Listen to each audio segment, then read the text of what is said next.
The morning sun cast long shadows across the Scottish countryside as news traveled faster than the wind itself. Queen Elizabeth II, Britain's longest-reigning monarch, had passed away peacefully at Balmoral Castle on September 8, 2022. The woman who had been a constant presence for over 7 decades was gone, leaving behind a nation in mourning and a family struggling to comprehend their immense loss. At Balmoral, the Queen's beloved Scottish retreat, her family began to gather. The castle, usually filled with the sounds of summer holidays and family laughter, now held a different atmosphere. Staff moved quietly through the halls, their usual cheerful chatter replaced by whispered conversations and tear-filled eyes. The Queen's corgis wandered the corridors, seeming to sense that something fundamental had changed in their world. Prince William received the call while he was at Windsor with his children. The words hit him like a physical blow. His grandmother, the woman who had guided him through his mother's death, his military service, and his preparation for future kingship, was gone. He immediately thought of his children, George, Charlotte, and Louis, and how he would tell them that their beloved Gone would never again teach them card games or share stories about the old days. Catherine, now the Princess of Wales, watched her husband's face transform as he took the call. Without words, she knew. The children were at school, blissfully unaware that their world was about to change forever. She began making mental notes of everything that would need to be arranged, while her heart broke for the man she loved and the children who would grow up with only memories of their great-grandmother. Prince Harry was in London when the news reached him.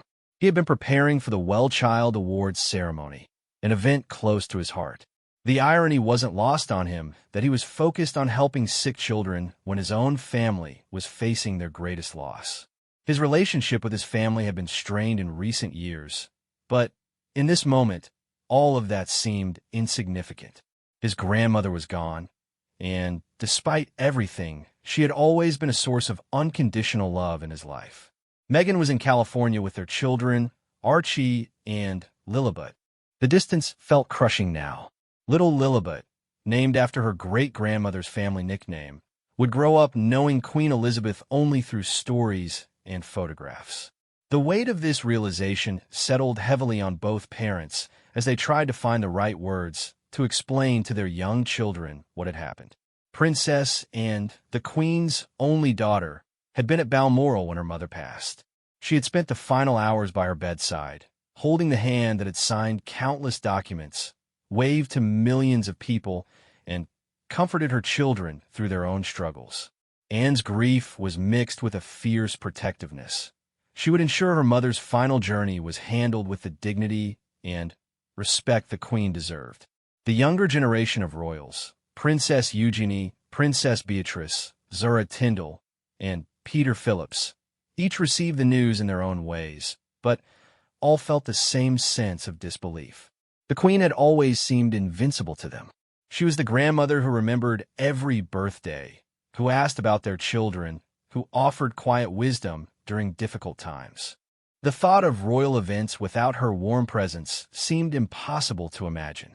As the news became public, the world began to react. Flags were lowered to half-staff, and people started gathering outside Buckingham Palace, Balmoral, and other royal residences. The Queen's grandchildren watched from their various locations as their private grief became a global event. Television screens around the world showed the same announcement, and social media flooded with tributes from world leaders, celebrities, and ordinary people whose lives had been touched by the Queen's presence. The logistics of what would come next began to take shape. Operation London Bridge, the code name for the Queen's death protocol, was activated. Her body would need to be transported from Balmoral to Edinburgh, then to London. There would be lying in state, a state funeral, and countless ceremonies. But for now, in these first hours, the family was simply trying to process their loss. King Charles III, now the monarch, was dealing with his own overwhelming grief while suddenly bearing the weight of the crown. His mother's death meant his life had changed in ways he had prepared for intellectually, but could never truly be ready for emotionally. He thought about his grandchildren and how this loss would shape their understanding of duty, family, and their place in history. As evening fell on that September day, the Queen's grandchildren found themselves scattered across the globe, each dealing with their grief while the world watched. They were no longer just grandchildren mourning a beloved family member. They were royals preparing to say goodbye to their sovereign in the most public way imaginable. The weight of history pressed down on their shoulders as they began to understand that their grandmother's death marked not just the end of an era, but the beginning of their own roles in a new chapter of royal history. The castle that evening was filled with a strange quiet. Staff prepared for the arrival of more family members, while those already present tried to find comfort in shared memories. The Queen's personal items remained exactly as she had left them, creating a sense that she might walk through the door at any moment. But she wouldn't, and slowly, reality began to settle in for everyone who loved her. In the hours that followed, as the family began to plan how they would honor the Queen's memory and guide the nation through its grief, one thing became clear. This would be a farewell unlike any other in modern history. The Queen's grandchildren would play a central role in ensuring their grandmother received the send-off she deserved, even as they struggled with their own profound sense of loss.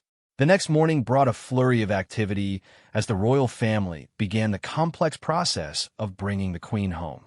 Her coffin, draped in the royal standard of Scotland, was placed in the ballroom at Balmoral Castle. The sight was both beautiful and heartbreaking. The woman who had danced in that same room during countless family celebrations was now lying in state in the place she had loved most. Prince William arrived at Balmoral with Catherine by his side.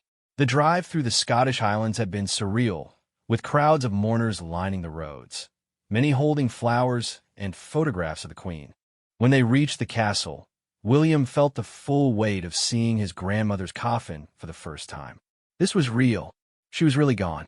The couple's 3 children remained in London, being cared for by their nanny while their parents dealt with the immediate aftermath of the Queen's death.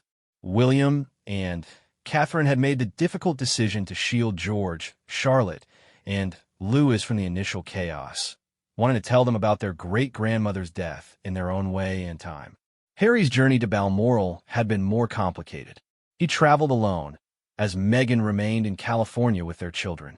The flight gave him time to reflect on his relationship with his grandmother and the family he was about to rejoin during this most difficult time. Despite the tensions of recent years, the Queen had always made it clear that her love for Harry was unconditional. She had understood his struggles and never judged him for the path he had chosen. When Harry finally arrived at Balmoral, he was among the last family members to reach the castle.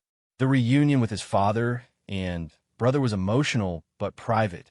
In the face of such profound loss, old wounds seemed less important. They were all mourning the same remarkable woman who had shaped their lives in countless ways. Princess and took charge of many practical arrangements, her military bearing and no-nonsense approach providing stability when emotions ran high. She had been closest to the Queen in those final years, understanding better than anyone her mother's wishes for how things should be handled.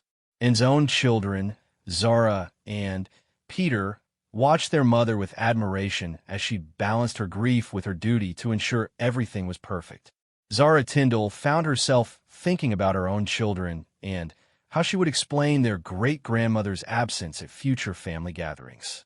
The Queen had always been so interested in the youngest generation, asking about school, sports, and friendships. Family events would feel empty without her warm presence and genuine interest in everyone's lives. The younger generation of cousins, Beatrice, Eugenie, and the others began arriving throughout the day. Despite their different paths in life, they were united in their love for their grandmother and their determination to honor her memory appropriately. The Queen had always treated each of them as individuals, remembering their interests and celebrating their achievements, whether they were working royals or pursuing private careers. As evening approached, the family gathered in the castle's drawing room, the same space where they had shared countless Christmas mornings and holiday meals with the Queen. Photos of family celebrations lined the mantelpiece, showing decades of happy memories. Now, they were creating their first memory without her, and the absence felt overwhelming. King Charles struggled with the duality of his situation, grieving his mother while simultaneously taking on enormous responsibilities she had carried for 7 decades. His grandchildren watched him closely, seeing their grandfather transform into their king in real time. The transition was both seamless and jarring, as natural authority mixed with raw grief. The logistics of moving the Queen's body from Balmoral to Edinburgh were complex and deeply meaningful. The route would take her through small Scottish towns and villages where people had gathered to pay their respects. Her grandchildren understood that this journey would be the beginning of a very public farewell, where their private grief would be shared with millions of people around the world. William and Harry found themselves working together on funeral arrangements, their shared love for their grandmother temporarily bridging the gap that had opened between them. They discussed who would walk behind the coffin, what readings would be appropriate, and how to ensure the service reflected the Queen's own faith and personality. It was the most they had collaborated in years. Catherine and the other family members began receiving briefings about protocol and expectations for the coming days. The Queen's death had triggered an intricate series of ceremonies and events that had been planned for years. Every detail had been considered, from the flowers on the coffin to the music at the service. Yet somehow, the reality of implementing these plans felt surreal to everyone involved. The Queen's lady-in-waiting shared stories about the monarch's final days, describing how she had remained interested in current events and concerned about her horses until the very end. These personal details helped the family understand that their grandmother had lived fully until her final moments, bringing some comfort amid their grief. As night fell, the family participated in a private service in the castle's small chapel. It was an intimate gathering, just the Queen's children, grandchildren, and closest staff. They sang hymns she had loved and shared readings from the Bible she had treasured. For a brief time, they weren't royals preparing for a state funeral. They were simply a family saying goodbye to someone they loved deeply. The local minister who conducted the service spoke about the Queen's faith and her dedication to service. He reminded the family that her legacy lived on through each of them, and that their grief was shared by people around the world who had been touched by her example. The words provided comfort, but also emphasized the weight of responsibility that now rested on their shoulders. Outside the castle, crowds continued to gather despite the late hour. People had driven from across Scotland and northern England to pay their respects. The Queen's grandchildren could hear the quiet conversations and see the flowers being placed at the castle gates. The outpouring of public affection for their grandmother was both touching and overwhelming. Before retiring for the night, the family spent time looking through photo albums and sharing memories. They laughed through their tears as they remembered the Queen's dry sense of humor, her competitive spirit during games, and her ability to find joy in simple pleasures. These personal moments helped balance the formal protocols they would face in the coming days. The castle felt different that night, quieter somehow, as if it too was mourning the loss of its most important resident. The Queen's grandchildren tried to sleep in the rooms they had occupied during happy family holidays, but the weight of what lay ahead made rest difficult. Tomorrow would begin the formal process of saying goodbye, and they knew that once it started, there would be little time for private grief until after the funeral was over. The morning of September 11th dawned crisp and clear across Scotland. This would be the day the Queen began her final journey home, and her grandchildren prepared themselves for what would be one of the most emotional and public experiences of their lives.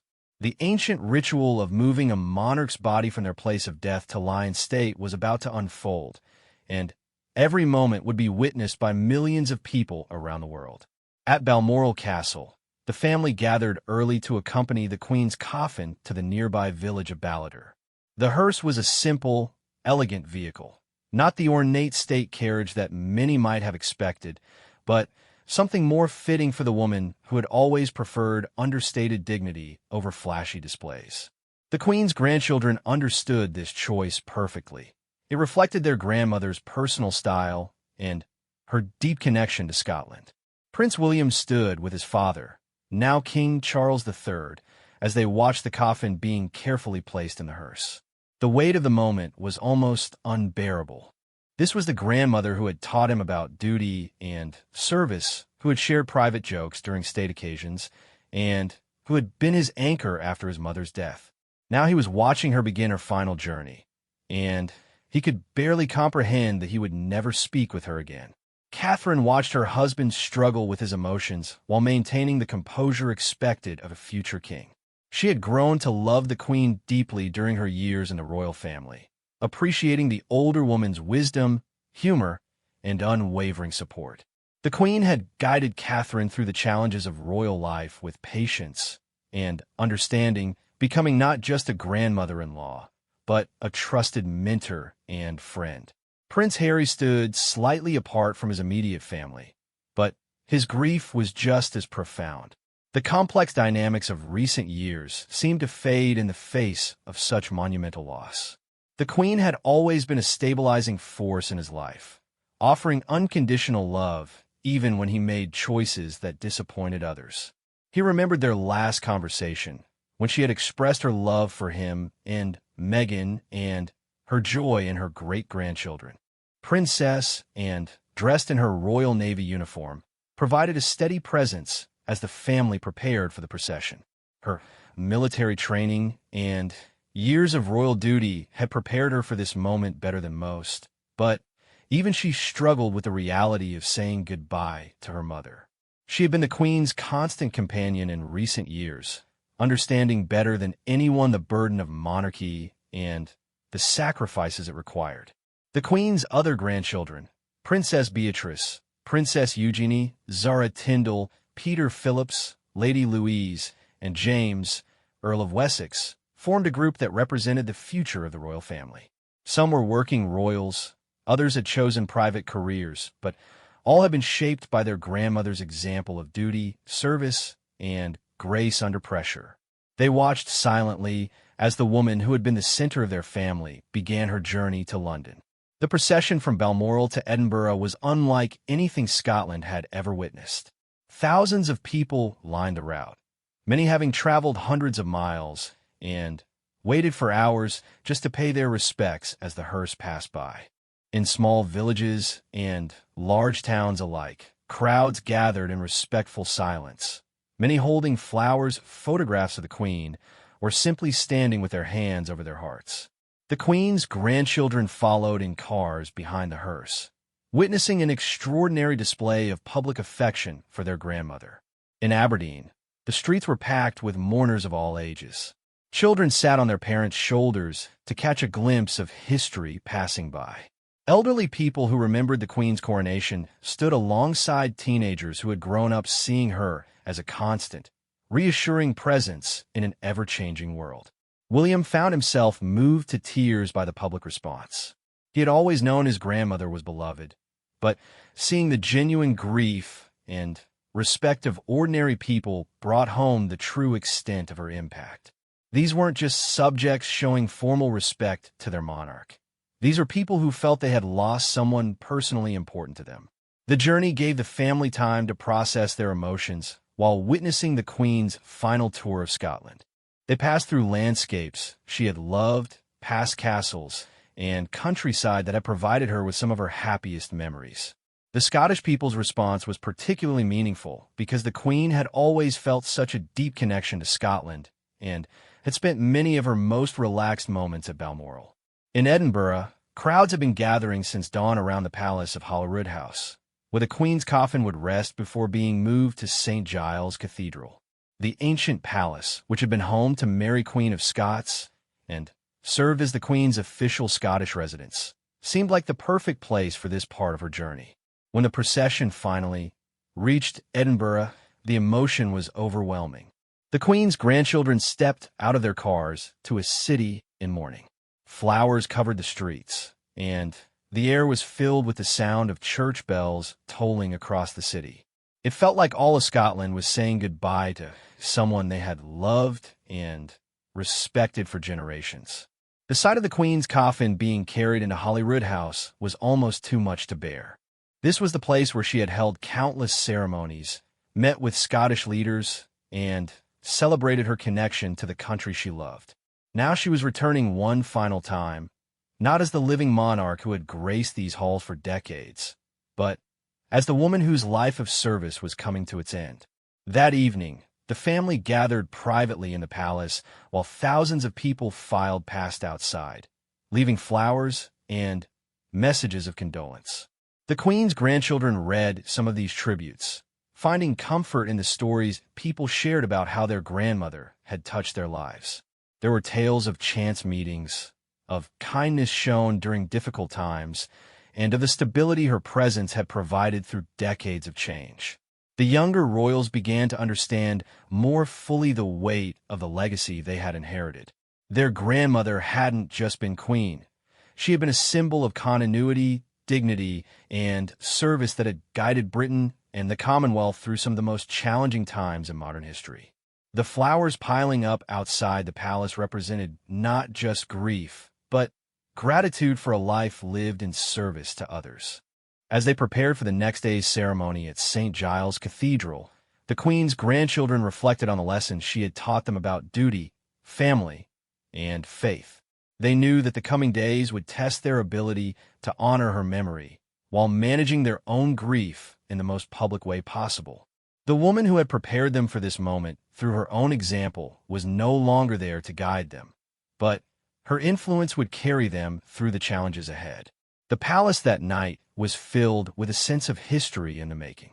The Queen's grandchildren were participating in ceremonies that connected them to centuries of royal tradition, while creating new memories that would be remembered for generations to come. They were no longer just mourning family members. They were custodians of a legacy that belonged to the entire nation and Commonwealth. September 12th brought one of the most solemn and beautiful ceremonies in Scottish royal history.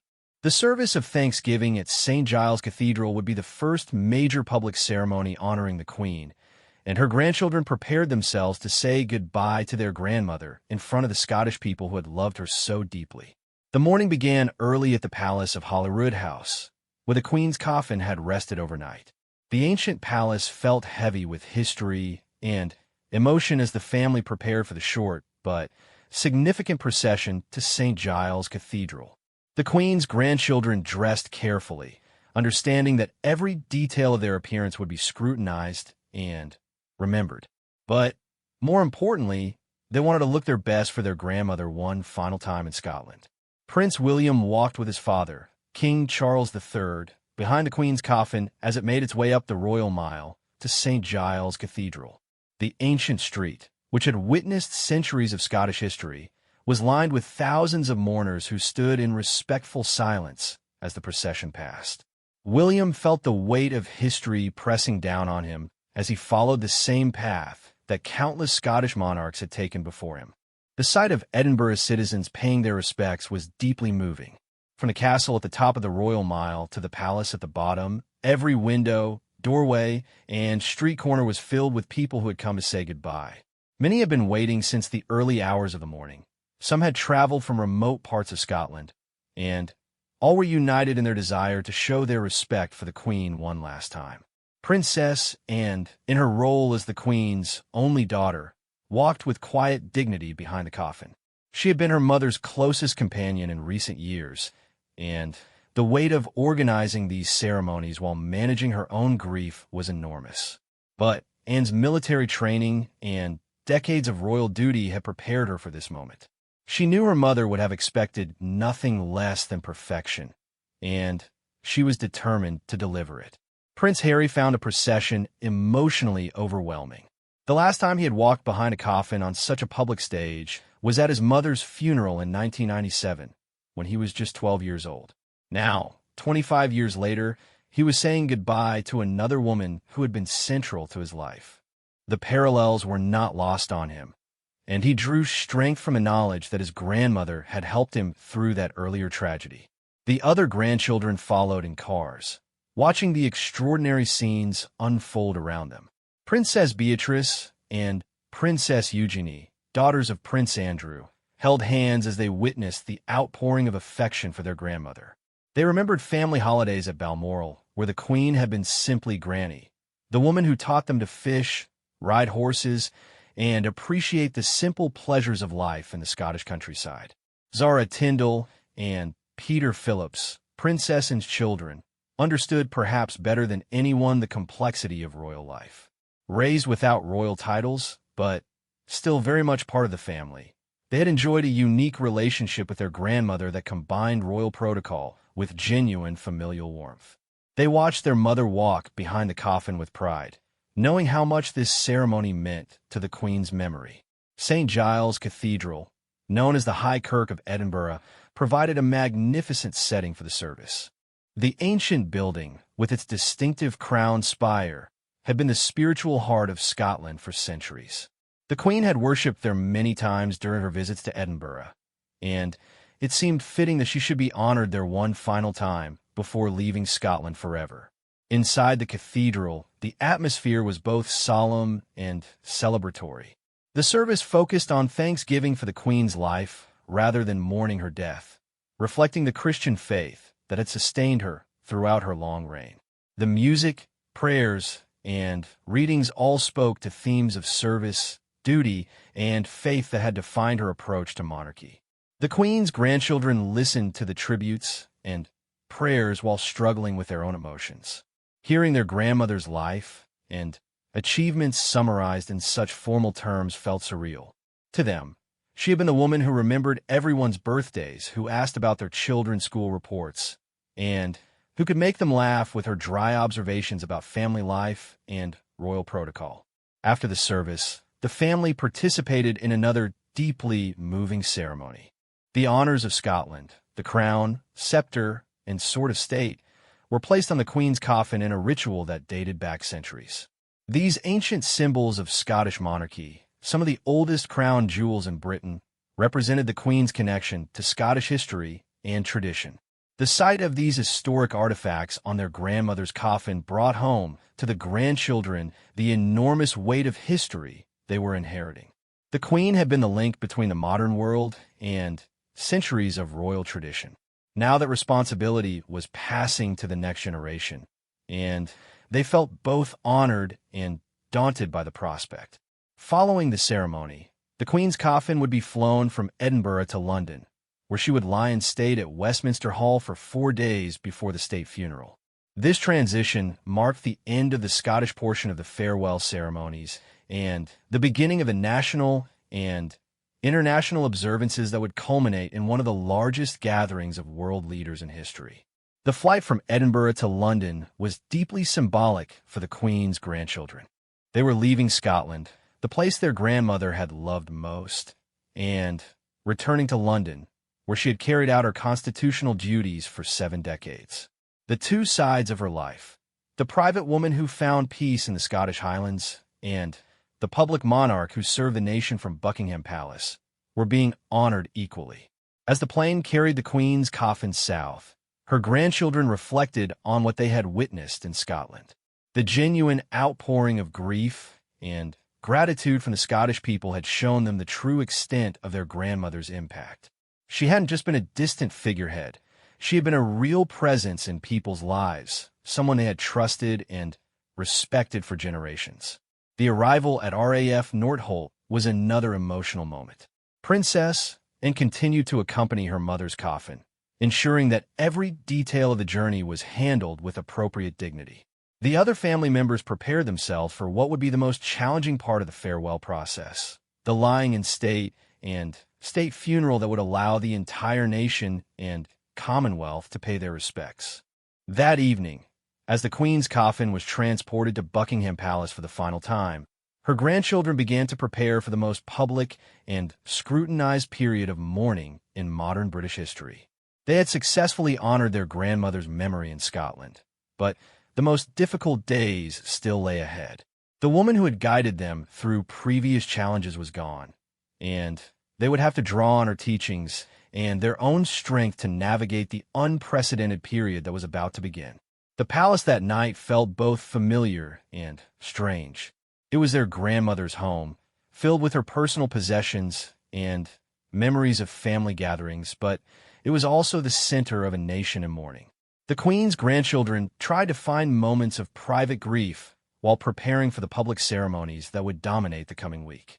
They knew their grandmother would have expected them to balance their personal loss with their duty to help the nation say goodbye to the monarch who had served it so faithfully for so long. September 19th, 2022, would become one of the most significant days in British history. The state funeral of Queen Elizabeth II brought together world leaders, millions of television viewers, and crowds that lined the streets of London to witness an unprecedented farewell to the nation's longest-serving monarch. For her grandchildren, this day represented the culmination of their public grief and their final opportunity to honor the woman who had shaped their lives in countless ways. The morning began before dawn at Westminster Hall, where the Queen had been lying in state for 4 days. More than 400,000 people had filed past her coffin during that time, many waiting in queues that stretched for miles along the Thames. The Queen's grandchildren had taken turns standing vigil beside the coffin, following a tradition that allowed them to pay their personal respects while the public continued to pass by. The vigil of the grandchildren had been one of the most moving moments of the entire period of mourning. Prince William and Prince Harry, despite their well-documented differences, stood together in silent tribute to their grandmother. Princess Beatrice, Princess Eugenie, Zara Tyndall, Peter Phillips, Lady Louise, and James, Earl of Wessex, joined them in a display of family unity that touched millions of viewers around the world. As the final members of the public filed past the Queen's coffin early that morning, her grandchildren prepared for the most challenging day of their lives.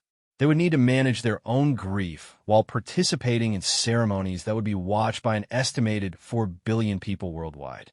The weight of expectation was enormous, but they drew strength from their grandmother's example of grace under pressure. The procession from Westminster Hall to Westminster Abbey began with military precision that would have made the Queen proud. She had always appreciated the pageantry and tradition of state occasions, understanding that such ceremonies connected the modern monarchy to centuries of British history. Her grandchildren walked behind the gun carriage carrying her coffin, knowing that they were participating in a ritual that dated back generations.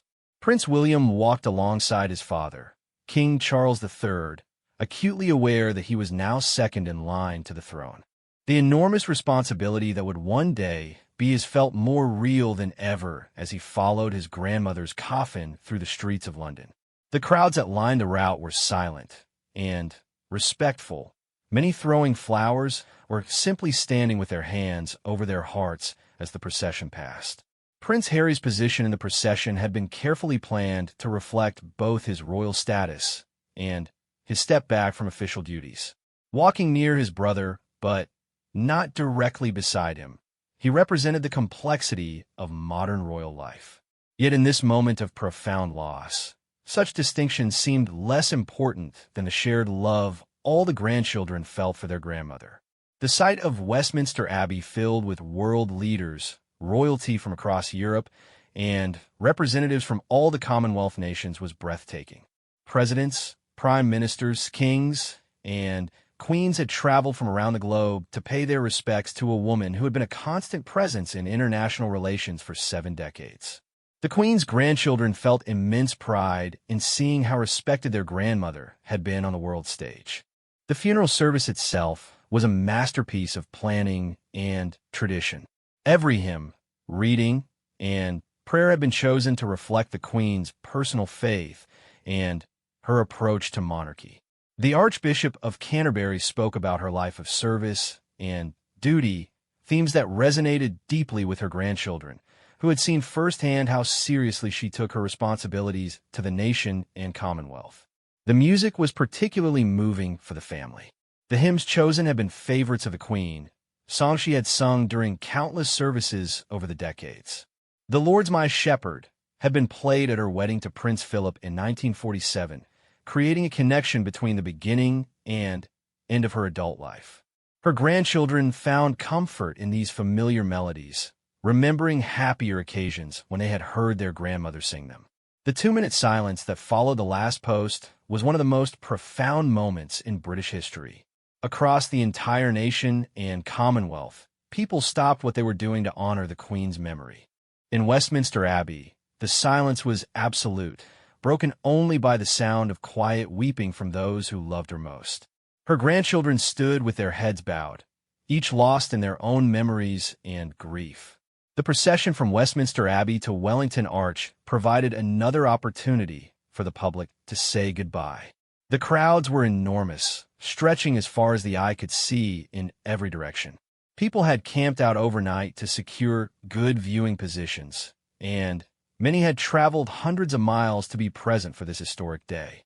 The Queen's grandchildren were moved by the genuine emotion they saw on the faces of ordinary people who felt they had lost someone personally important to them. At Wellington Arch, the coffin was transferred from the gun carriage to a hearse for the final journey to Windsor Castle. This transition marked the shift from the public, national farewell to the more intimate family ceremony that would take place at St. George's Chapel. The Queen's grandchildren traveled to Windsor knowing that they would soon participate in the most private and personal part of their grandmother's farewell. St. George's Chapel at Windsor Castle provided a more intimate setting for the committal service. This was where the Queen had worshipped regularly, where she had celebrated her Diamond Jubilee, and where Prince Harry had married Meghan just 4 years earlier. The chapel held countless happy memories for the family, making this final service both comforting and heartbreaking. The sight of the Queen's coffin being lowered into the royal vault was almost unbearable for her grandchildren. This was the moment when their grandmother truly left them forever. Later, in a private ceremony attended only by the immediate family, she would be interred alongside Prince Philip in the King George VI Memorial Chapel. But for now, they had to say their final goodbye in front of the cameras and crowds that had followed them throughout the day. The Queen's great-grandchildren had remained largely out of the public eye during the funeral ceremonies, but Prince George and Princess Charlotte's presence at Westminster Abbey had provided a poignant reminder of the continuity of the royal family. Watching their composure and dignity during such a difficult day filled their family with pride and hope for the future. As evening fell on September 19th, the Queen's grandchildren gathered privately at Windsor Castle for the first family dinner without their grandmother. The formal ceremonies were over, the crowds had dispersed, and the television cameras had been turned off. For the first time in nearly 2 weeks, they could grieve privately as a family rather than as public figures participating in historic events. The conversations that evening mixed tears with laughter as they shared memories of their grandmother that hadn't made it into the official tributes. They remembered her sense of humor, her competitive spirit during family games, and her ability to find joy in simple pleasures. These personal recollections helped balance the formal dignity of the day's ceremonies with the warm, human memories they would carry forward. The Queen's handbag, which had been a constant companion throughout her reign, sat empty on a table nearby. Her grandchildren had often joked about what she kept in it, and now they realized they would never know all her secrets. But they carried with them the most important thing she had given them, her example of duty, service, and grace, and the knowledge that they were loved unconditionally by someone truly remarkable. As they prepared to leave Windsor Castle and return to their own homes and responsibilities, the Queen's grandchildren understood that their lives had changed forever. They were no longer just the grandchildren of the Queen. They were the inheritors of her legacy and the guardians of her memory. The woman who had guided them through childhood, adolescence, and into adulthood was gone, but her influence would continue to shape their decisions and actions for the rest of their lives. The historic farewell was over, but the real work of honoring their grandmother's memory was just beginning. Each of them would find their own way to carry forward her example of service and dedication, ensuring that the values she had embodied would continue to influence the royal family and the nation for generations to come.